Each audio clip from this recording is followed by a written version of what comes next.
프로그램 입문 제1장 프로그래밍의 개념. C 언어는 1972년 켄 톰슨과 데니스 리치가 벨 연구소에서 일할 당시 새로 개발된 유닉스 운영체제에서 사용하기 위해서 개발된 프로그래밍 언어입니다.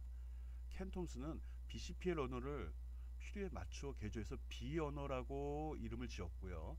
데니스 리치가 이것을 개조해서 C 언어라고 명명하면서 C 언어가 탄생을 하였습니다.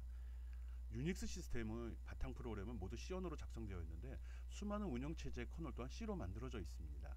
오늘날 많이 사용되는 C++은 C에서 객체지향형 언어로 발전된 것이고 또 다른 다양한 언어들도 그 뿌리를 C에 두고 있습니다. C의 특징은 절차지향적이고 구조적 프로그램이 가능하다라고 보통 정의하고 있습니다. 이번 장에서는 다음과 같은 내용을 학습하도록 하겠습니다. 첫 번째, 프로그래밍의 개념, 프로그램이 뭔지 알아보도록 하고요. 또 프로그래밍 언어, 즉 C 언어의 특징에 대해서 간단히 살펴보겠습니다. 그리고 가장 중요한 알고리즘이 무엇인지 살펴보고요. 그리고 마지막으로 스크래치에 대해서 가볍게 설명하도록 하겠습니다. 이번 장에서는 스크래치에 대해서 가볍게 설명을 하겠습니다. 원래 이 스크래치에 대해서는 잘 설명을 하질 않는데 최근에 이제 초중고등학교에서 코딩 교육을 강조하면서 사용한 게 스크래치거든요.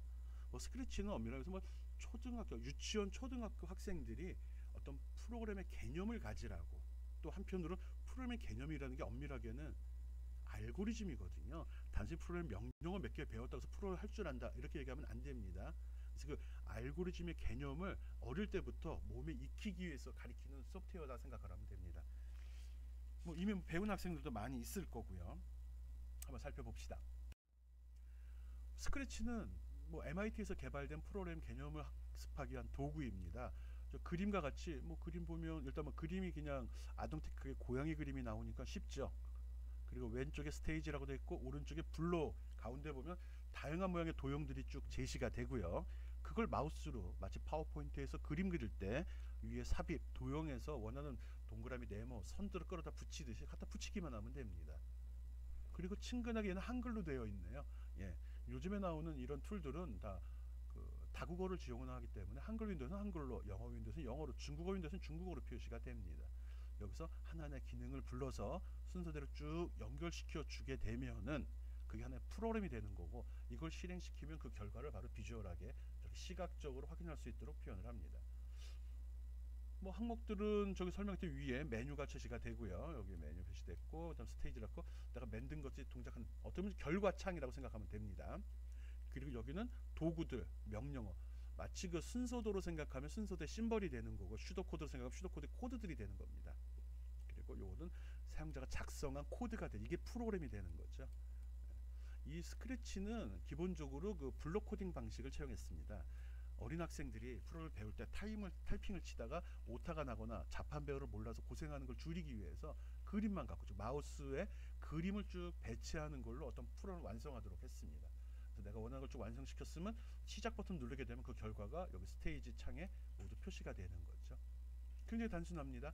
마치 그 어린 시절 레고 블록 쓰듯이 소프트웨어는 아니지만 블록을 어떻게 끼냐에 따라서 자동차가 되기도 하고 성이 되기도 하죠.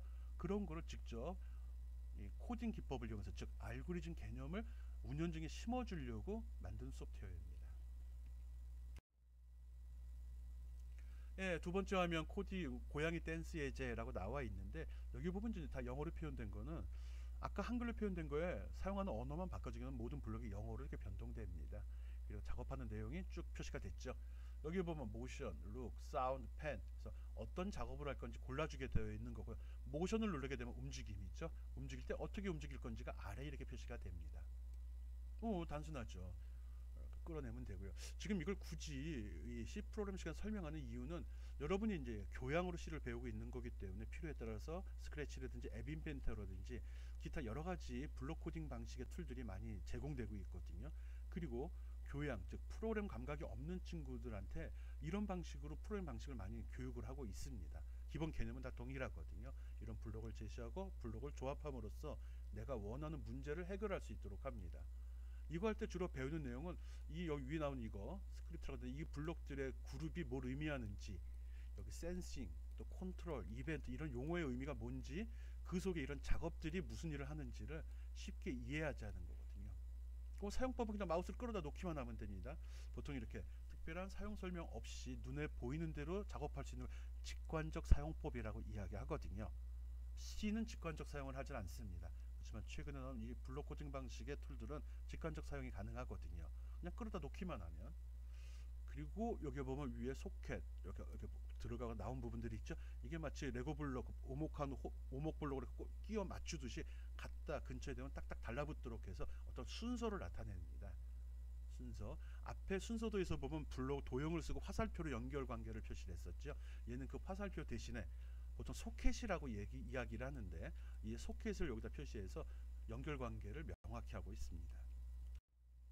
예, 여기 본 것 같이 이렇게 사운드로 바꾼 다음에 이제 소리 나는 부분이죠. 이때 메롱 그 다음에 쭉 설명이 나오죠. 어떤 소리를 낼 건지, 언제 끝낼 건지, 그리고 어느 정도 간격으로 울릴 건지 이런 것들이 나오죠. 끌어다 놓으면 바로 연결이 되는 거고요. 지금 여기서 스크래치를 내가 설명을 하는데 스크래치 사용법을 가르치자는 건 아니고 스크래치가 어떤 모양이다라는 것만 보여주는 겁니다. 이걸 보여주는 이유는 최근에 프로그램 방식이 다양하게 개발돼서 보급되고 있다. 우리 같이 텍스트 코딩 방식, 타이핑을 직접 치는 방식의 프로그램도 있고 이렇게 블록을 갖다 붙이는 블록 코딩 방식도 있다는 걸 보여주고 있는 것뿐입니다. 예, 여기에 보면은 이렇게 쭉 표시가 됐는데 이 블록 속에 이렇게 화살표 된 거, 역상으로 된 걸 누르면 드롭박스가 나와서 값을 선택할 수 있고요. 단순하게 표시된 이런 값들은 마우스를 클릭해서 값을 변동할 수도 있습니다. 아주 쉽게 되어 있죠. 네, 여기도 동일한 방식으로 해서 해당하는 걸 클릭하면 첫 번째 그룹을 클릭하고 해당 블록이 나오면 끌어서 드래그 앤 드롭 방식 갖다 배치하고 물론 소켓 맞춰줘야 되고요. 그리고 원하는 값을 설정하면 프로그램이 끝나는 겁니다. 이게 다 작성이 됐으면 예, 여기 스타트를 누르게 되면 왼쪽 창에서 고양이가 여기서 지시한 대로 10발짝 이동. 어디로 이동하죠? 예, 고양이가 쳐다보는 방향으로 이동을 하게 되는 겁니다. 그리고 나서 드럼이는 한번 소리가 좀 한번 나고 다시 또 뒤로 마이너스 10발자국이죠. 뒷걸음질을 10발짝 가서 또 요만큼 소리가 또 나고 이런 게 여기서 반복이 되는 겁니다. 여기서 중요한 건 또 하나가 있어요. 크라우딩 베이스라고 있습니다. 인터넷에 접속해서 거기서 쓰는 겁니다. 최근에 개발된 이런 크라우딩 툴, 그러니까 이 블록 코딩 방식의 툴들은 내 PC 특별한 프로그램을 깔지 않고도 쓸 수 있습니다. 물론 깔아서 쓸 수도 있고요. 깔았을 경우는 PC가 바뀌었을 경우 또는 내가 설계한 그 디자인 블록 코딩된 저 내용을 내 PC에만 저장이 되지만 이렇게 크라우딩 베이스를 했을 경우는 내가 인터넷만 된다면 어디에서든지 언제 어디서든지 이 사이트에 접속만 하고 내가 로그인만 하게 되면 모든 내용을 다 처리할 수 있습니다. 이런 특징이 있다는 것만 알면 됩니다. 네, 여기도 같은 내용을 보여주고 있고요. 여기 특이한 거는 컨트롤이라는 부분에서 여기 무한 움직인다라는 동작을 지금 선언하려고 하거든요. 이럴 때는 여기에 보면 forever라는 명령을 썼습니다. 네, 끝없이 하니까 ever라는 표현이 또 들어간 거죠. 물론 다른 블록에 보면 한 번 도냐 10번 도냐 횟수를 지정할 수도 있거든요. 이걸 지금 설명하는 이유는 이제 우리가 앞으로 배우게 될 프로그램 명령어들을 여기 연결시키려고 하는 거고요. 명령어의 기본적인 건 여기도 다 포함이 되어 있습니다. 여기 이렇게 기본적인 블록으로 표현된 건 순서도의 네모난 직사각형 이야기한 거고요. 요 포는 예, 반복문인데 아까 포 이치라고 의사 코드에 나왔던 그걸 이야기합니다. 조건은 들어가 있지 않네요. 예, 다음 페이지 가볼까요? 네, 앞에 설명했던 반복과 순차 실행 크게 두 가지를 비교해서 설명을 하고 있습니다. 순차 실행 한 번만 쭉 진행이 되는 거죠. 그리고 반복 수행 이렇게 되어 있고요. 그리고 여기에 보면 추가로 표현된 게 when이라는 블록이 있습니다. 지금 설명하는 걸 깊이 새길 필요는 없습니다. 스크래치라는 게 있다는 것 때문에 그 구조를 설명을 하는 거고요. 어떤 조건, 상황이 발생됐을 때라는 의미로 있습니다. 스페이스 키를 눌렀을 때 이 내용을 수행을 해라. 그런 소리를 이렇게 블록을 하나 위에 갖다 놨죠. 스페이스를 눌렀으면 이 좌표로 어떻게 움직이고 무슨 소리를 내고 이렇게 하라는 소리고요. 또 이게 이제 순차 처리 한 번만 수행이 되는 거예요. 반복 처리는 주어진 조건에 따라 한 번 이상 처리되는 그런 작업을 이야기하거든요. 리피트 10이라고 적혀 있네요. 10번 반복해라 란 말이죠. 기본적으로 프로그램 명령어의 종류를 좀 설명하고 있습니다. 어떤 조건에 만족했을 때 아니면 횟수를 지정해서 그 횟수만큼 반복해라 또는 값을 내라 소리를 내라 움직여라 이런 것들이 들어있다는 거죠. 조건부 아까 if라는 거 이 조건부 실행은 아까 when이라는 거에서도 썼지만 이렇게 다이아몬드 모양의 심볼을 사용한다. 순서도에서요. 이거는 보통 if라는 명령을 사용을 합니다. 모든 프로그램 언어에서 이 명령은 거의 공통입니다. 어느 프로그램 언어를 쓰든지 if, for 다 들어 있습니다. C에서 배운 명령어가 모든 프로그램 언어에서 다 공통으로 사용이 됩니다. C에서 사용하는 명령어 개수 10개도 안 됐었거든요. 그것만 명확히 이해하면 그밖엔 큰 문제는 없습니다. 여기서도 if라고 바로 표시가 됐네요. 어떤 조건을 판단하는 명령어입니다. 그 다음에 이제 변수라는 말이 나왔는데, 물론 우리 C 할 때도 다시 한번 설명을 할 겁니다. 변수는 변수입니다. 변하는 수, 어떤 값을 저장하는 메모리의 장소의 이름, 이렇게 생각하면 됩니다. 예. 프로그램 수행하다 보면 어떤 횟수나 어떤 입력받은 값, 출력할 값들을 잠깐 저장해 놓아야 되는데, 그 값이 저장되는 장소가 바로 변수가 되는 겁니다. 단어적 의미에 너무 집착하지 말라고 그랬죠. 변수니까 숫자만 저장되는 거 아닙니다.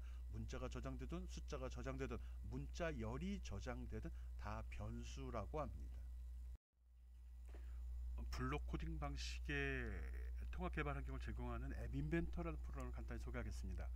일반적으로 안드로이드 계열의 스마트폰은 자바를 이용해서 개발을 하는데, 자바를 이용하는 방법은 어렵고 복잡하고 사전 지식을 요구합니다.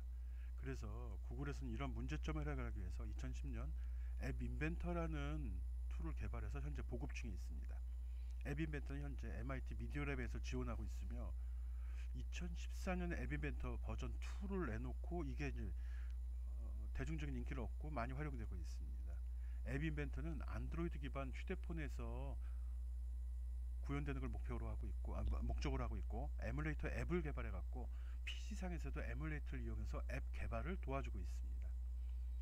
MIT 블록 에디터를 이용하기 때문에 기존에 봤던 스크래치나 기타 유사한 툴들과 동일한 인터페이스를 제공하고, 또 다른 점이 있다면 손쉽게 앱을 개발해서 개인이 갖고 있는 스마트폰에 바로 설치해서 그 내용을 확인해 볼 수 있도록 제공합니다. 그리고 모든 툴이 웹을 통해서 실행되기 때문에 프로그래머 언어에 대한 지식이 없이도 간편하게 안드로이드 앱을 만들 수 있습니다. 앞에서 봤던 스크래치와 비슷하게 앱 인벤터도 블록 코딩 방식을 제공하며 크라우딩 베이스의 툴 서비스를 하기 때문에 누구든지 인터넷만 되고 있으면 손쉽게 단순한 코딩이나 알고리즘 개념뿐만 아니라 앱을 개발해서 사용할 수 있도록 제공하고 있습니다.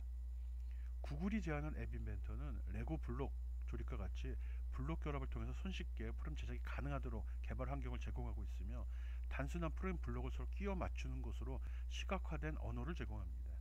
명령어들은 직접 손으로 적어 나가는 방식이 아니라 미리 준비되어 있는 블록들을 이용해서 프로그램하기 때문에 스마트폰 프로그램을 위한 특별한 언어를 학습하지 않아도 되고, 프로그램의 논리적인 개념을 이해하지 못한다 하더라도 안드로이드용 스마트 앱을 만드는데 아주 쉽게 다가갈 수 있습니다.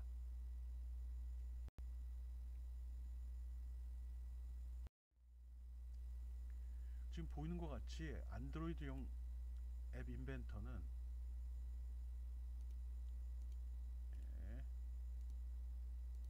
지금 보이는 것처럼 이렇게 단순한 인터페이스를 가지고 있습니다. 그리고 블록 코딩 방식을 제공을 하고요.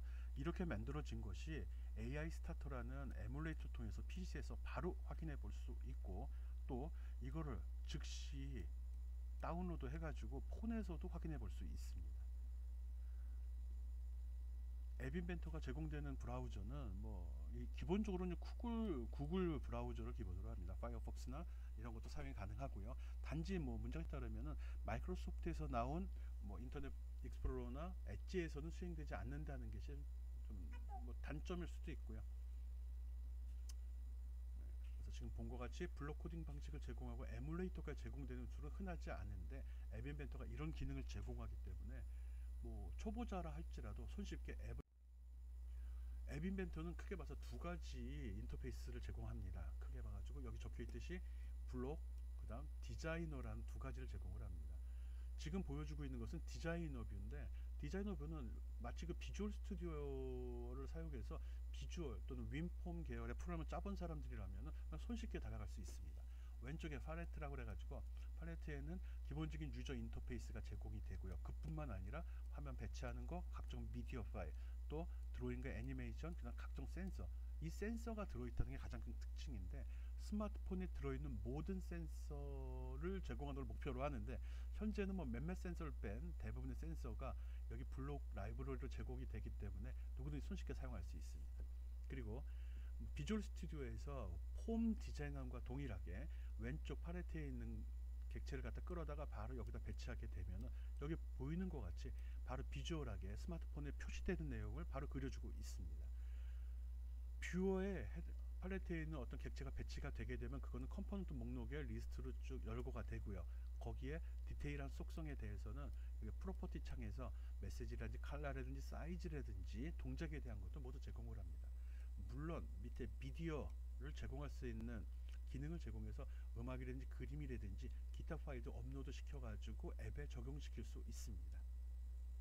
유저 인터페이스 자체가 비주얼 스튜디오를 접해본 사람은 쉽게 다가갈 수 있도록 구성이 되어 있고 생각보다 많은 기능이 제공이 되기 때문에 C를 배우는 과정에서 아니면 전혀 프로그램에 대한 개념이 없다 하더라도 스크래치 정도로 써봤다 그러면 손쉽게 앱 개발에 참여할 수 있습니다.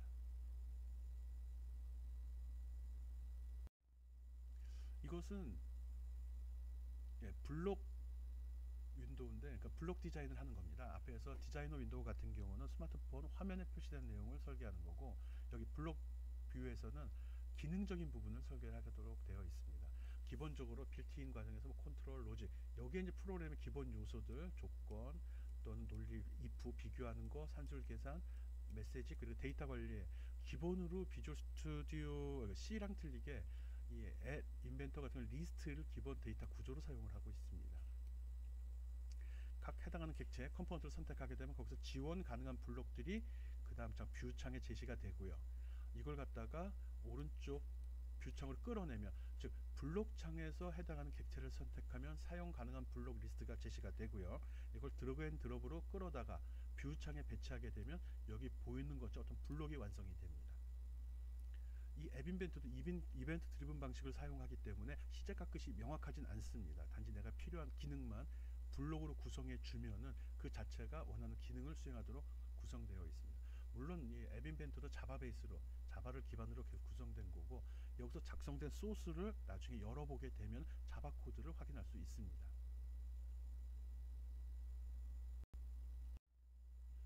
여기 제시된 이 블록들은 기본적으로 앱 인벤트에서 작성된 샘플 블록들인데 문자를 주고받는 그런 기능을 수행하는 것들입니다. 여기 보면 텍스팅, SNS나 이런 말을 쓰 SMS 같이 숏 메시지 서비스란 말을 쓰지 않고 텍스팅이란 이름으로 명명되어 있는데, 여기서 메시지를 받았을 때, 즉 이벤트가 별도로 기술이 되어 있죠.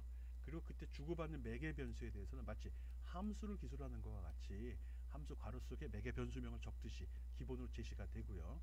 또 거기서 어떤 액션을 취할 건지에 대해서는 텍스팅에 대해 메시지의 어떤 값을 설정한다. 그림만 보고도 직관적으로 무슨 기능을 수행하는지 알 수 있도록 했고요. 텍스트 데이터에 대해서는 텍스트란 객체를 갖다 놓고 다운표로 표시가 되어 있죠. 여기다 원하는 메시지만 입력하면 바로 처리가 됩니다.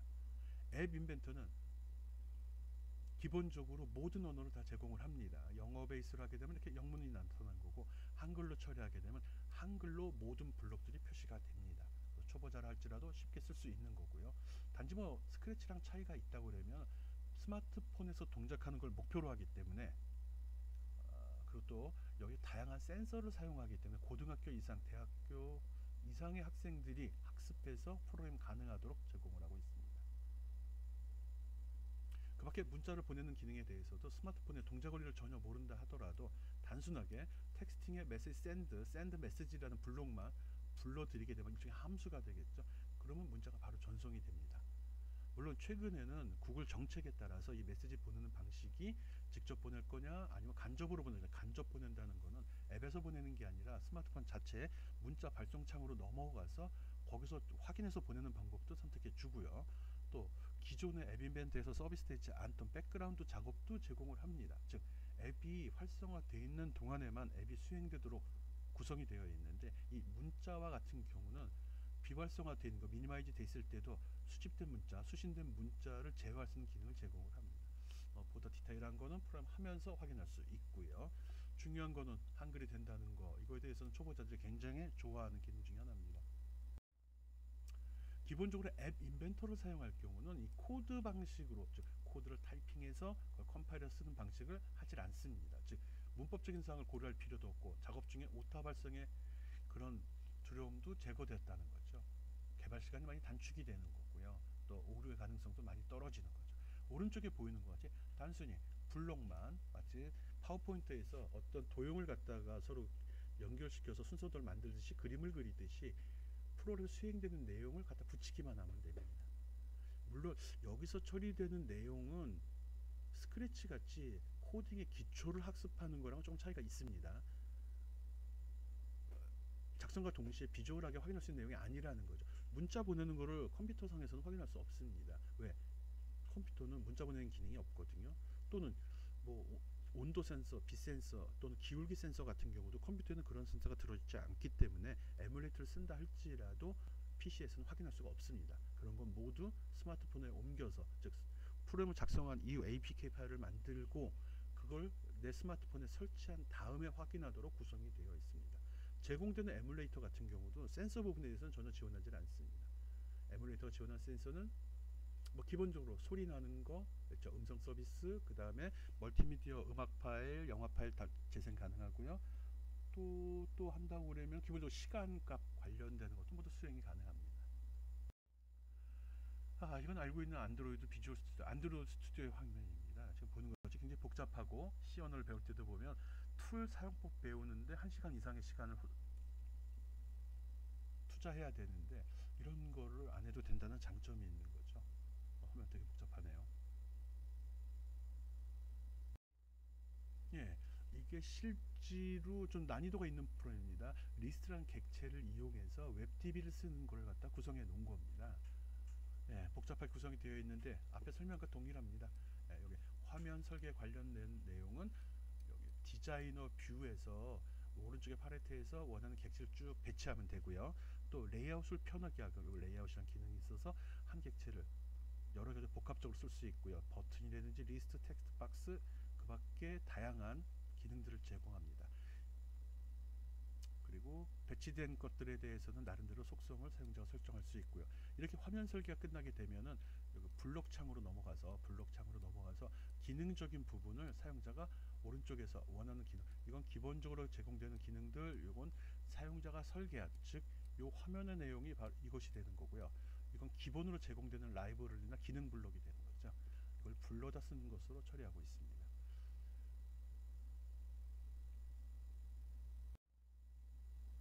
정리해서 얘기하면 기본적으로 안드로이드 스튜디오를 이용할 경우는 자바를 이용을 하게 되고요. 그래서 안드로이드 스튜디오를 깔고 그 안드로이드 스튜디오에서 이런 자바 코드를 쭉 코딩을 하고 그거에 맞춰서 화면을 설계합니다. 지금 여기 보여주는 거는 마치 앱 인벤터의 그 디자인 뷰랑 비슷하게 화면 설계하는 과정이 나오죠. 그래서 그 과정하고 코딩 작업을 거친 다음에 그 다음에 APK 파일을 만들고 이걸 폰에 다운로드 하는 방식으로 폰에 여기서는 이제 구글 플레이 스토어에 등록한 이후 불러 쓰는 걸로 되어 있지만 실제로는 APK 파일을 폰에서 다운받아서 바로 설치해도 되는 거죠. 요 두 과정, 안드로이드 스토어를 이용한다는 거, 그리고 프로그램을 작성해야 된다는 게 앱 개발에 많은 시간을 요구하고 있습니다. 그렇지만 앱 인벤터를 쓸 경우는 이게 자바 안드로이드 스토어 코딩하는 과정이 생략이 돼 버립니다. 그렇기 때문에 보다 손쉽게 인터페이스도 훨씬 쉽고 UI도 단순해 보이네요.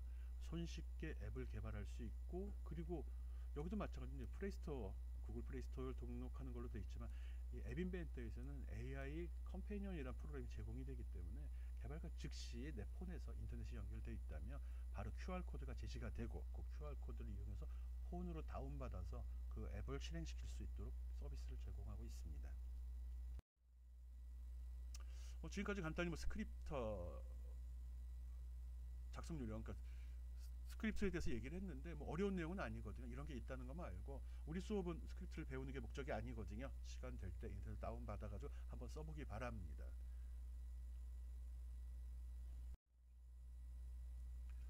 그리고 과제인데 이건 별도로 사이버 강의실에 과제로 올려놓을 것 같습니다. 순서도 슈도코드를 이용해서 여기서 제시한 문제, 여기 보면 세 개의 숫자 중에 가장 큰 값을 찾는 알고리즘을 구성해 보자 라는 문제거든요. 사용자로부터 세 개의 수 A, B, C를 입력받고, 그리고 먼저 A와 B를 비교한다. 그러면 A와 B 중에 큰 숫자가 나오겠죠. 그리고 A와 B보다 큰 숫자가 A면 A를 C랑 비교하고 B면 B를 또 C랑 비교하면 되겠죠. 그 중에 큰 숫자가 나오면 그게 가장 큰 숫자다 라고 설명을 하고 있습니다. 이거를 순서대로 작성해 보라는 거거든요. 이게 뭐야, 숫자가 3개 들어왔는데 A, B 먼저 비교해서 그럼 다이아몬드 이용해서 다이아몬드 이렇게 이용하는 거죠. 이렇게 해가지고 여기다가 A, B 집어넣고서 A가 B보다 크냐라고 하는 거죠. 크면 A가 큰 숫자가 되니까 yes. 그 다음에 요번에는 어떻게 해야 되죠? A하고 C하고 비교했는데 이때도 이게 크면 A가 크면 그럼 가장 큰 숫자는 뭐가 되는 거죠? 예, A가 B보다도 크고 C보다도 컸으니까 A가 가장 숫자가 되는 거죠. 그럼 A가 되는 거죠. 예, 이렇게 표현된 걸 순서도라고 합니다. 이런 거 한번 만들어 보자는 거거든요. 예, 한번 해보기 바랍니다. 예, 앞에서 제시한 문제에 대한 순서도를 여기에 지금 표시해 놨습니다. 영화 이쁘게 잘 표현했네요. 심볼 모양은 내가 설명한 거랑 좀 다른 점도 있습니다. 테이프로 했네. 뭐 이거는 뭐 상징적인 의미니까 이렇게 나 같은 경우는 이렇게 프린터 용지를 선호합니다. 그래서 막대배나 프린터 용지로 바꿔놓으면 되죠. 여기서 A, B, C를 받아서 여기 첫 번째 A가 B보다 크냐? 그럼 A가 크면 여기서 A하고 C랑 크냐고 물어보죠. 근데 A하고 C랑 A가 크다고 이렇게 일리 왔는데 이번에 C랑 그랬더니 아니래. A가 B보다는 근데 C보다는 크지 않대. 그러면 C가 가장 큰 숫자가 되는 C라고 출력이 된 거고요. 크면 당연히 A죠. 요거는 A랑 B랑 비교했는데 A가 크지 않대. 노라고 체크되어 있죠. 그럼 그 다음은 B는 C랑 비교하는 거죠. B가 큰 숫자인데 둘 중에 큰 게 나왔죠. 그럼 세 번째랑 지금 큰 숫자랑 비교해서 B가 C보다도 크면 그럼 확실히 B가 큰 놈이 되는 거고 아닌 경우는 C가 되는 거죠. 근데 예, 일단 이렇게 설명을 하겠습니다. 이 순서도에 문제가 있습니다. 그 문제가 뭔지 여러분이 찾아보기 바랍니다. 프로그램을 짠다는 거는 생각보다 꼼꼼한 거거든요. 프로그램은 머리 좋은 사람이 짜는 게 아니라 잡머리를 잘 굴리고 세세한 발생 가능한 경우를 잘 골라내는 사람이 프로그램을 잘 짜는 사람입니다. 지금 제시된 것도 쭉 실제 숫자를 대입해서 따라가다 즉 디버깅을 하는 소리죠. 따라가다 보면은 뭔가 문제가 있을 겁니다. 그거 한번 찾아보기 바랍니다. 네, 앞에서 기본적으로 세 가지 숫자 중에서 가장 큰 숫자를 고르는 거를 알고리즘을 가볍게 설명하고 샘플 순서도를 제시했습니다. 그래서 여기서 그걸 이용해서 이번에는 가장 작은 숫자를 골라내는 알고리즘을 한번 생각해 보기 바랍니다. 글쎄요, 이게 될지 모르겠네. 네, 과제로 남겨놓겠습니다.